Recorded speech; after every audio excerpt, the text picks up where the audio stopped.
The sun beats down on the ancient, dusty landscape, casting long shadows. Under the vast shade of a great oak, Abraham, a man etched with wisdom, rests after a meal. Three mysterious visitors rise, their forms radiating an otherworldly, subtle light against the harsh sun. The air, though still, is charged with an unspoken significance, a profound moment unfolding.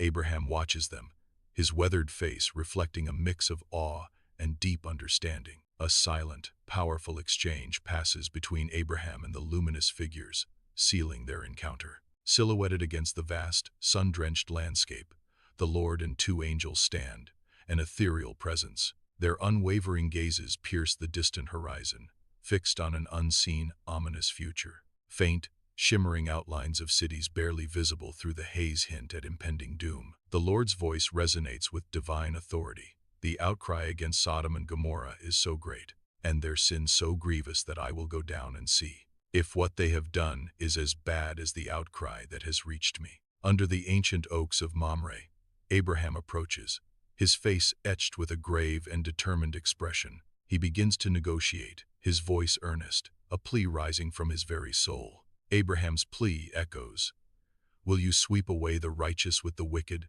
His gaze implores, "What if there are 50 righteous people in the city?" He presses on, "Will you really destroy it and not spare the place for the sake of 50 righteous people?" The Lord responds with a solemn nod, acknowledging Abraham's profound plea. Under the ancient oaks of Mamre, Abraham stands, his face etched with a desperate plea as he negotiates with the Lord. Each number he utters is a fragile hope, a desperate attempt to find a path to salvation. His voice trembles. What if there are only 45? What about 40, 30, 20? The Lord's voice, resonant and firm, echoes through the sacred grove. The Lord declares, "I will not destroy it for the sake of the 45. His words offer a glimmer of mercy. "I will not destroy it for the sake of the 40. I will not destroy it for the sake of the 30.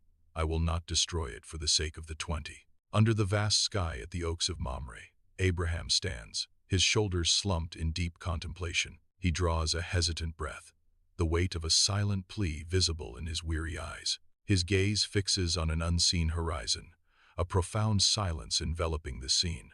Abraham's voice, filled with trepidation, breaks the stillness. "May the Lord not be angry, but let me speak just once more." His plea hangs in the air, a desperate gamble. What if only 10 can be found there? The Lord's voice resonates with unwavering authority, a promise of mercy. "For the sake of 10, I will not destroy it." The last crimson rays of the setting sun stretch long, ominous shadows across the vast desert landscape. Two figures, now appearing as ordinary men, emerge from the fading light, approaching the grand gates of Sodom. A cacophony of sounds erupts from the bustling city, merchants hawking wares, raucous laughter, and distant, decadent music. Sodom's towering, intricate architecture hints at a world of opulence and hidden depravity. Among the city elders, Lot, Abraham's nephew, sits observing the newcomers, his expression contemplative. The city hums with a vibrant, unsettling energy as the two men draw closer, their arrival unnoticed by most. Before the imposing gates of Sodom, Lot rises, a profound reverence in his eyes as he spots the strangers. He bows deeply, a gesture of deference and awe, recognizing something extraordinary in their presence. With urgency, Lot gestures, his voice earnest and full of immediate concern for their well-being. "My lords, please turn aside to your servant's house," he implores, his gaze fixed on them. "You can wash your feet and spend the night, and then go on your way early in the morning." At the gates of Sodom, two angels stand unyielding, their faces impassive as they reject Lot's heartfelt plea. Lot, his voice trembling with fervent insistence, urges them to seek refuge, his worry for their safety etched on his face. The angels, after a moment of silent consideration, finally yield to Lot's desperate entreaty. A wave of profound relief washes over Lot as the angels agree to his urgent request. He turns, leading them away from the ominous twilight that now engulfs the city. They walk through the darkening streets, the air growing heavy with an unspoken dread, toward an uncertain fate. Inside Lot's humble home, the soft glow of oil lamps casts a warm, inviting light, a stark contrast to the distant city. Lot's wife and daughters move with practiced ease, their quiet efficiency preparing a modest meal for their guests. The angels, seated at the simple table, partake in the supper, their presence lending a quiet dignity to the scene. A palpable sense of calm hangs in the air, a fleeting moment of peace before an impending storm. A low, guttural roar of voices begins to build, an ominous sound growing in the darkness outside Lot's house. The shadows shift, revealing a mob of men, young and old, their faces contorted with a chilling malice. From every corner of Sodom, they converge, a tide of aggression surrounding Lot's humble home. Their shouts turn to a frenzied chorus, their anger palpable as they begin to pound on the sturdy door. The MOB's voices rise in a chilling demand. Where are the men who came to you tonight? Their dark intentions are laid bare.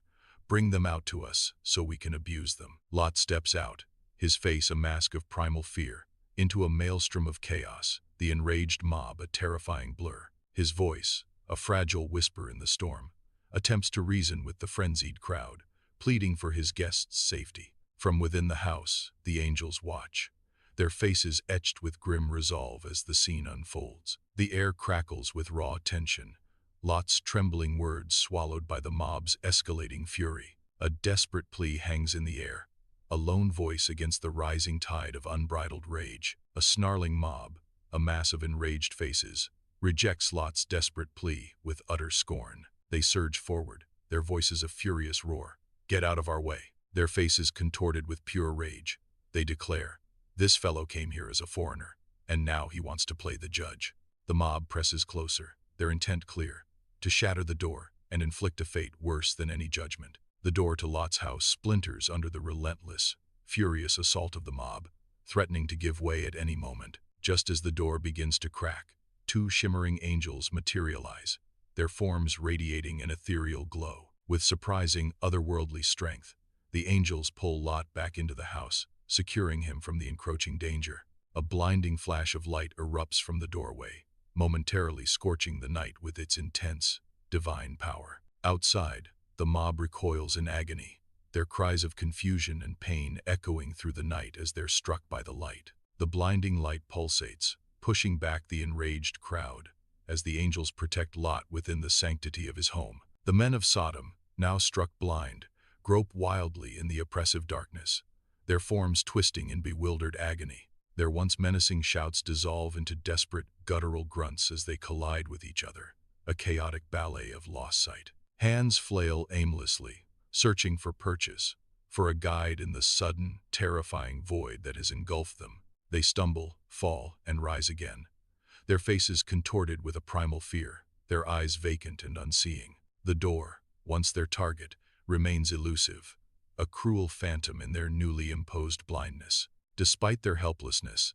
a chilling, unwavering aggression still emanates from them, a testament to their deep-seated depravity. Inside Lot's house, the air crackles with an otherworldly energy, a divine presence radiating through the room. The angels, once men, now glow with ethereal light, their forms shifting to pure authority, casting wavering shadows. One angel turns to Lot, his voice resonating with a power that shakes the very foundations of the house. He commands, "Do you have anyone else here, sons-in-law, sons, daughters, or anyone else in the city who belongs to you?" The angel's voice booms, "Get them out of here, because we are going to destroy this place." Pre-dawn chill hangs heavy in the air as Lot, frantic with urgency, races through the dark, deserted streets of Sodom. His breath fogs in the eerie silence, a stark contrast to the terror etched upon his face. He finds his sons-in-law, their eyes still heavy with sleep, their faces bewildered by his sudden,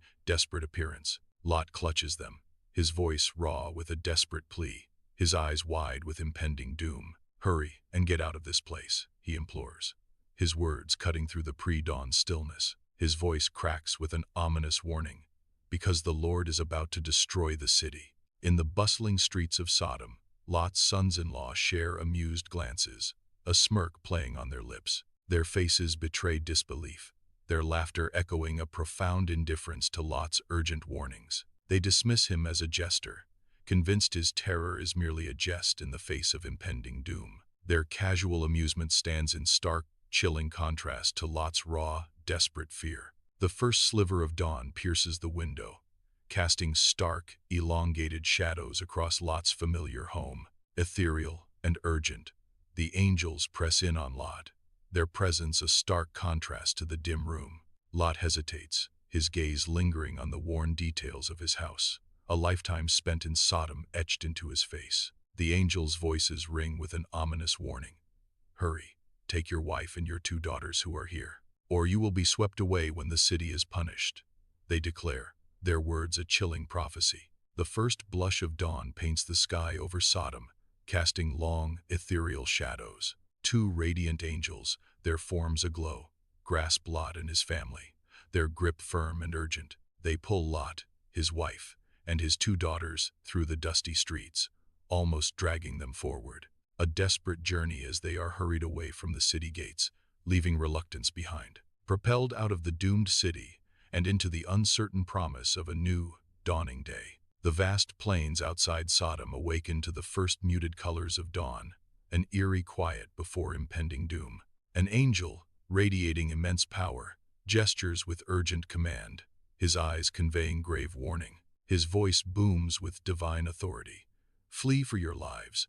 Don't look back, and don't stop anywhere in the plain. Flee to the mountains or you will be swept away, he commands, his urgency echoing across the desolate landscape.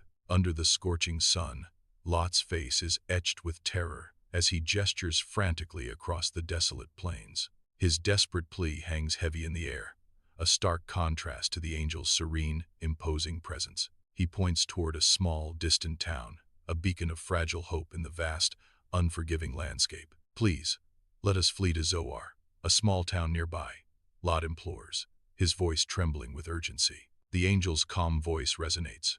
Very well, I will grant this request too.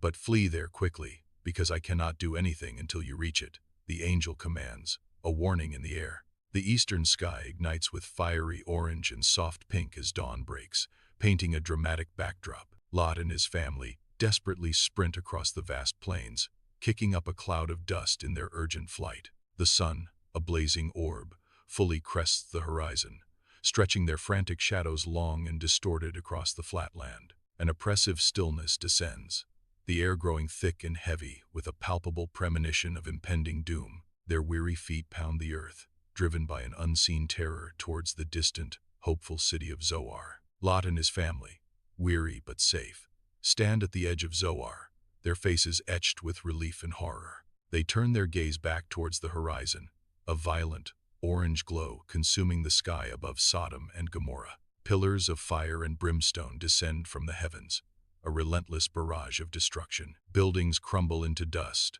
swallowed by the inferno, as distant, desperate screams pierce the air. The horrific spectacle unfolds, a stark reminder of their narrow escape and the doom that befell the cities. The sun beats down on arid plains, the air thick with ash, as burning cities roar in the distance. Lot's wife pauses, her eyes filled with a complex mix of longing and regret, as she turns back. Her gaze is fixed on the inferno, a silent defiance etched on her face. Where she stood, a pillar of shimmering salt now stands, forever frozen in her final act. In the early morning light, Abraham stands at the hallowed spot of his impassioned plea, a solitary figure against the vast sky. His gaze, heavy with sorrow, is fixed upon the ravaged plain where bustling cities once thrived. A dense, ominous smoke billows from the scorched earth, rising thick and dark like from a colossal furnace. The air crackles with the acrid scent of ash and a chilling silence, a stark absence where life once pulsed. Sodom and Gomorrah are gone, swallowed by an inferno, leaving behind a desolate testament to divine wrath. Abraham's silhouette, etched against the smoldering horizon, embodies a profound sorrow and the weight of what has transpired.